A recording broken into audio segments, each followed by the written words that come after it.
September 22ರ ಇಂದಿನಿಂದ ಸಾಮಾಜಿಕ ಮತ್ತು ಶೈಕ್ಷಣಿಕ ಸಮೀಕ್ಷೆ 2025 ಆರಂಭವಾಗಲಿದ್ದು ತಪ್ಪದೇ ಎಲ್ಲರೂ ಈ ಮಾಹಿತಿ ಸಲ್ಲಿಸುವಂತೆ ಸೂಚನೆ ನೀಡಲಾಗಿದೆ.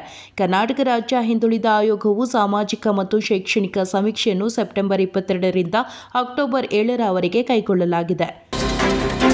ರಾಜ್ಯ ಸರ್ಕಾರದಿಂದ ಆಚರಿಸಲ್ಪಡುವ ನಾಡಹಬ್ಬ ವಿಶ್ವವಿಖ್ಯಾತ ಮೈಸೂರು ದಸರಾ ಉತ್ಸವ ಸೋಮವಾರದಿಂದ ಆರಂಭವಾಗಲಿದೆ.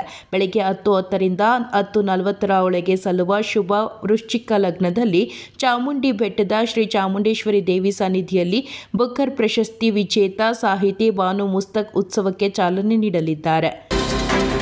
ರಾಜ್ಯದ ಲಿಂಗಾಯತ ಸಮುದಾಯದ ಪ್ರಮುಖ ಮಠಗಳಲ್ಲಿ ಒಂದಾದ ಕೂಡಲ ಸಂಗಮದ ಪಂಚಮಸಾಲಿ ಪೀಠದ ಬಸವ ಜಯ ಮೃತ್ಯುಂಜಯ ಸ್ವಾಮೀಜಿಯವರನ್ನು ಪಂಚಮಸಾಲಿ ಪೀಠದಿಂದ ಉಚ್ಚಾಟನೆ ಮಾಡಲು ಪೀಠದ ಧರ್ಮದರ್ಶಿಗಳ ನೇತೃತ್ವದ ಸಭೆ ನಿರ್ಧಾರ ತೆಗೆದುಕೊಂಡಿದೆ.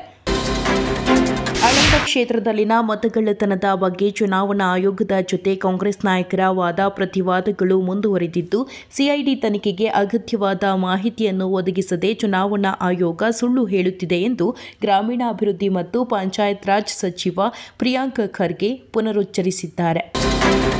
ಕಾಂಗ್ರೆಸ್ ಹೈಕಮಾಂಡ್ ಕರ್ನಾಟಕವನ್ನು ಪ್ರಯೋಗ ಶಾಲೆ ಮಾಡಿಕೊಂಡಿದ್ದು, ಅದರ ಹೆಡ್ ಮಾಸ್ಟರ್ ಮುಖ್ಯಮಂತ್ರಿ ಸಿದ್ದರಾಮಯ್ಯ ಆಗಿದ್ದಾರೆ ಎಂದು ವಿಧಾನಸಭೆ ಪ್ರತಿಪಕ್ಷದ ನಾಯಕ ಆರ್ ಅಶೋಕ್ ಆಪಾದಿಸಿದ್ದಾರೆ.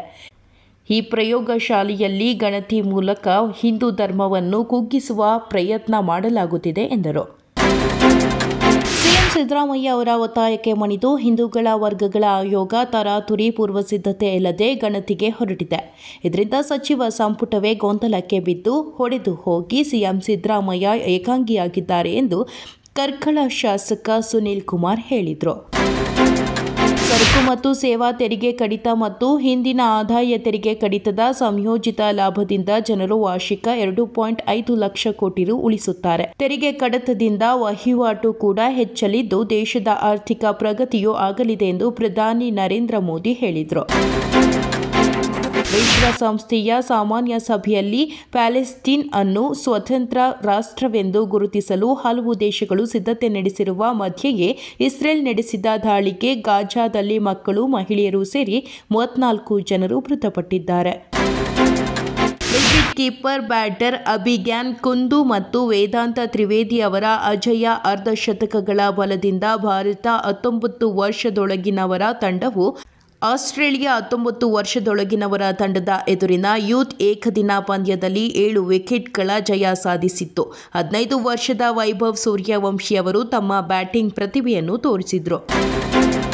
ಮಲಯಾಳಂ ನಟ ಮೋಹನ್ ಲಾಲ್ ದಾದಾ ಸಾಹೇಬ್ ಫಾಲ್ಕೆ ಪ್ರಶಸ್ತಿ ಪಡೆದ ಖುಷಿಯಲ್ಲಿದ್ದಾರೆ. ಜೊತೆಗೆ ಅವರ ನಟನೆಯ ಋಷಭ ಚಿತ್ರದ ಟೀಸರ್ ಕೂಡ ಬಿಡುಗಡೆಗೊಂಡಿದೆ. ಕನ್ನಡಿಗ ನಂದಕಿಶೋರ್ ಕತೆ ಬರೆದು ಆಕ್ಷನ್ ಕಟ್ ಹೇಳಿರುವ ಚಿತ್ರವಿದು. ಮಲಯಾಳಂ ಮತ್ತು ತೆಲುಗಿನಲ್ಲಿ ಏಕಕಾಲಕ್ಕೆ ನಿರ್ಮಾಣಗೊಂಡಿದ್ದು, ಕನ್ನಡ ಮತ್ತು ಹಿಂದಿಗೆ ಡಬ್ ಆಗಲಿದೆ.